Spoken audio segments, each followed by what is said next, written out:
En une nuit, tout un village français bascule dans la folie. Des gens hurlent, sautent par les fenêtres, croient brûler vifs ou être poursuivis par des monstres. Et cette histoire est vraie. Août 1951, Pont-Saint-Esprit, un paisible village du sud de la France. Un soir comme un autre. Puis, presque en même temps, des dizaines d'habitants sont pris de douleurs au ventre, de sueurs glacées, d'angoisses terribles. Les médecins parleront d'abord d'une simple intoxication. Ils se trompent lourdement, car dans les heures qui suivent, le village sombre dans un cauchemar éveillé. Les gens hallucinent. Ils voient des flammes ramper sur les murs, des bêtes, des serpents.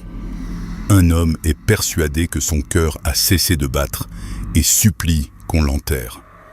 Un autre saute par la fenêtre en criant qu'il est un avion. Un enfant tente d'étrangler sa propre mère. Des malades attachés à leur lit ont la force de tordre le métal. Et maintenant, accroche-toi. Quand on compte les dégâts, le bilan est terrifiant. Plusieurs morts, des dizaines de personnes internées en asile, certaines pour longtemps. Des centaines d'habitants touchés dans un seul village, la même nuit. L'enquête remonte la piste jusqu'à une boulangerie. Le coupable serait le pain. On parle du pain maudit. L'explication officielle, l'ergot de seigle, un champignon toxique qui contamine le grain et qui produit des substances proches du LSD. Le mal des ardents, une malédiction qui ravageait déjà les villages au Moyen Âge. Mais le doute n'a jamais vraiment disparu.